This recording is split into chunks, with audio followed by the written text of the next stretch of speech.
ખબર છે ડીસી જનરેટરની અંદર છે ને એક અદૃશ્ય લડાઈ ચાલી રહી છે. એક એવી તાકાત જે ચૂપચાપ એની કાર્યક્ષમતાને કોતરી ખાય છે અને જો ધ્યાન ના આપો તો આખું મશીન ફેલ પણ કરી શકે છે.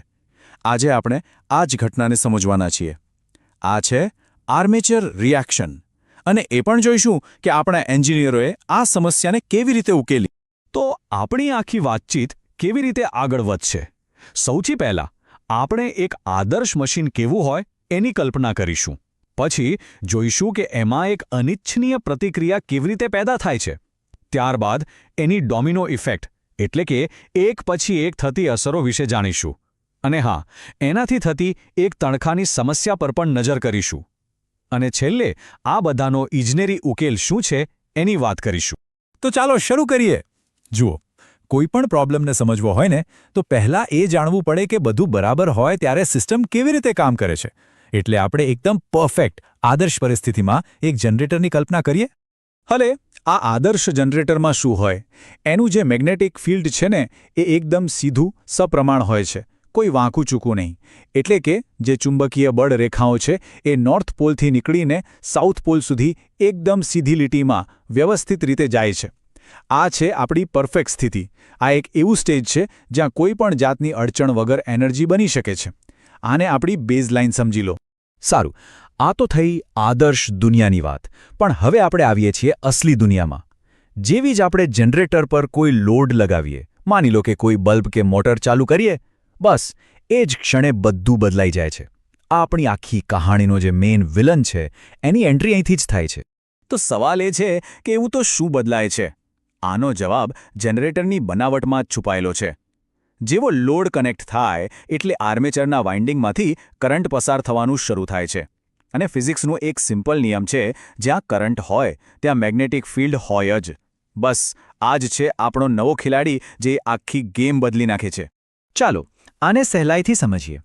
જનરેટરમાં પહેલેથી જ એક મુખ્ય ચુંબકીય ક્ષેત્ર તો હોય જ છે, જે એના ફિલ્ડ પોલ્સ બનાવે છે. આપણે એને એક શાંત, સીધી વહેતી નદી જેવું સમજી શકીએ. આ નદી તો હંમેશા વહેતી જ રહે છે, ભલે લોડ હોય કે ના હોય. પણ હવે મજાની વાત જુઓ. જ્યારે લોડને કારણે આર્મેચરમાંથી કરંટ વહે છે ત્યારે કરંટ પણ પોતાનું એક અલગ મેગ્નેટિક ફિલ્ડ બનાવે છે. આ એવું છે જાણે આપણી શાંત નદીમાં બાજુમાંથી કોઈ બીજો મોટો પ્રવાહ આવીને ભળી જાય. અને આ જે બે મેગ્નેટિક ફિલ્ડની ટક્કર થાય છે ને, બસ બધી સમસ્યાનું મૂળ આ જ છે. આ જે ઘટના બને છે એને ટેકનિકલ ભાષામાં કહેવાય છે આર્મેચર રિએક્શન.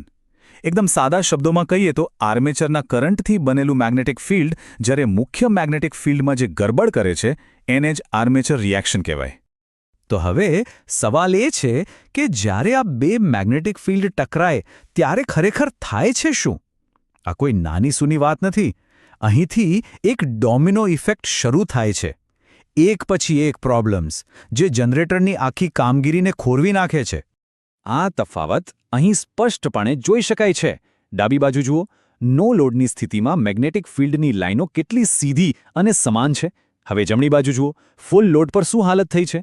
આર્મેચર રિએક્શનના કારણે આ લાઈનો કેવી વળી ગઈ છે, વિકૃત થઈ ગઈ છે. એક છેડા પર એકદમ ભેગી થઈ ગઈ છે અને બીજા છેડા પર એકદમ નબળી પડી ગઈ છે. આ જ છે આર્મેચર રિએક્શનની અસર. આ જે વિકૃતિ આવી એની મુખ્યત્વે બે અસરો થાય છે. પહેલી છે ક્રોસ મેગ્નેટાઇઝિંગ ઇફેક્ટ. આમાં મુખ્ય ફિલ્ડ વાંકું વળી જાય છે. આપણી નદીવાળા ઉદાહરણની જેમ જાણે પ્રવાહને કોઈએ બાજુમાંથી ધક્કો માર્યો હોય. અને બીજી છે ડીમેગ્નેટાઇઝિંગ ઇફેક્ટ. આનાથી ઓવરઓલ મુખ્ય ફિલ્ડ જ નબળું પડી જાય છે. અને ફિલ્ડ નબળું પડે એટલે સીધી અસર જનરેટરના આઉટપુટ વોલ્ટેજ પર થાય, એ ઘટી જાય. પણ આ બધામાં સૌથી મોટી અને ગંભીર અસર એ છે કે મેગ્નેટિક ન્યુટ્રલ એક્સિસ એટલે કે MNA પોતાની જગ્યાથી ખસી જાય છે. હવે આ MNA શું છે? એને જનરેટરની અંદર એક શાંત વિસ્તાર સમજો. એક એવી કાલ્પનિક લાઇન જ્યાં કોઈ વોલ્ટેજ પેદા થતો નથી. આ એ જગ્યા છે જ્યાં કરંટ એકદમ સેફલી પોતાની દિશા બદલી શકે છે. પણ પ્રોબ્લેમ એ છે કે આર્મેચર રિએક્શન આ શાંત વિસ્તારને જ ધક્કો મારીને ખસેડી દે છે. તો શું થયું જો MNA થોડું ખસી ગયું તો? બહુ મોટો ફરક પડે છે. અહીંથી એક થિયરીનો પ્રોબ્લેમ હવે એકદમ પ્રેક્ટિકલ અને નુકસાનકારક પ્રોબ્લેમ બની જાય છે. અને એ છે કોમ્યુટેટર પર થતા તણખા. પહેલાં એ સમજે કે આદર્શ રીતે કોમ્યુટેશન કેવી રીતે થવું જોઈએ. જ્યારે આર્મેચર કોઇલ બરાબર એમએનએ પર પહોંચે એટલે કે પહેલા શાંત વિસ્તારમાં, ત્યારે બ્રશ એને શોર્ટ સર્કિટ કરે છે.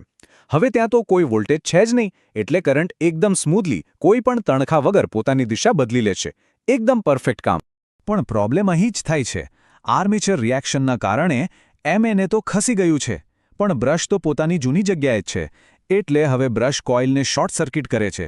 પણ એ જગ્યા શાંત વિસ્તાર નથી, ત્યાં હજી પણ વોલ્ટેજ છે. અને વોલ્ટેજવાળી કોઇલને શોર્ટ સર્કિટ કરો એટલે શું થાય?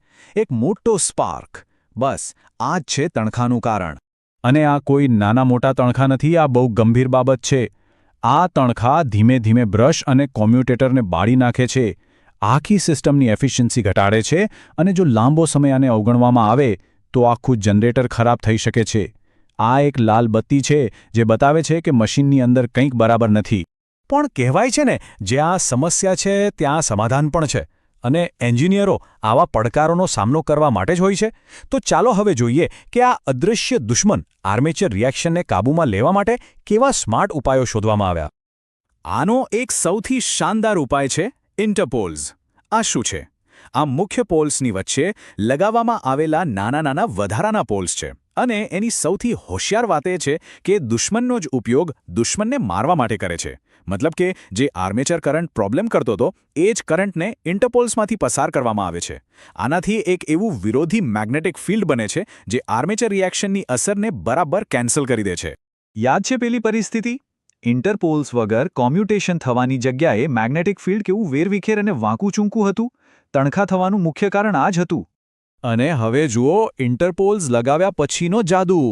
ઇન્ટરપોલનું જે કાઉન્ટર ફિલ્ડ છે એ આર્મેચર ફિલ્ડની વિકૃત અસરને નાબૂદ કરી દે છે.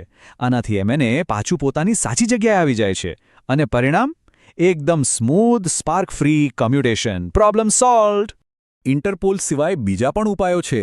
જે બહુ મોટા અને હેવી ડ્યુટી મશીન હોય એમાં કમ્પેન્સેટિંગ વાઇન્ડિંગ્સ વપરાય છે. આ વાઇન્ડિંગ્સ તો આર્મેચર ફિલ્ડને બનતાની સાથે જ કેન્સલ કરી દે છે. અને એક જૂની અને સરળ રીત પણ હતી, બ્રશ શિફ્ટિંગ. આમાં એમએનએ જ્યાં ખસ્યું હોય ત્યાં બ્રશને જ ફિઝિકલી ખસેડી દેવામાં આવતા. જોકે આ રીત દરેક લોડ પર કામ નહોતી કરતી. તો આ આખી વાત પરથી શું સમજાયું? એ જ કે આર્મેચર રિએક્શન એક મોટો પડકાર છે, પણ સ્માર્ટ એન્જિનિયરિંગ પાસે દરેક પડકારનો જવાબ હોય છે. અને સૌથી રસપ્રદ વાત તો એ છે કે આ જે સિદ્ધાંતો છે એ 100 વર્ષથી પણ જૂના છે, પણ આજે પણ આપણા ઇલેક્ટ્રિક વાહનો અને વિન્ડ ટર્બાઇનમાં આ જ ફિઝિક્સ કામ કરે છે. આ વિચારવા જેવું છે, ખરું ને? નમસ્કાર, આપનું સ્વાગત છે. આજે આપણે એક ખૂબ જ રસપ્રદ વિષય પર વાત કરવાના છીએ, ડીસી જનરેટરનું પેરેલલ ઓપરેશન. એટલે કે જ્યારે એક કરતાં વધુ જનરેટરને એકસાથે જોડવામાં આવે ત્યારે શું થાય છે. તો ચાલો આની પાછળનું વિજ્ઞાન સમજીએ. આજે આપણે શું શું જોવાના છે? પહેલાં તો આ પેરેલલ ઓપરેશનની જરૂર જ કેમ પડે છે? પછી એને જોડવા માટે કઈ શરતોનું પાલન કરવું પડે? આખી પ્રોસેસ કેવી હોય છે? લોડ કઈ રીતે વહેંચાય છે? અને છેલ્લે આ બધાના ફાયદા શું છે એનો સારાંશ જોઈશું. ચાલો તો શરૂઆત કરીએ સૌથી પહેલા અને સૌથી મૂળભૂત સવાલથી. આ જનરેટરને એકબીજા સાથે જોડવાની જરૂર જ શું છે ભાઈ? જરા વિચારો, પરિસ્થિતિ એવી છે કે એક જનરેટરથી કામ ચાલી રહ્યું નથી. તો શું કરીશું? બસ આ જ સવાલનો જવાબ આપણને પેરેલલ ઓપરેશન તરફ લઈ જાય છે.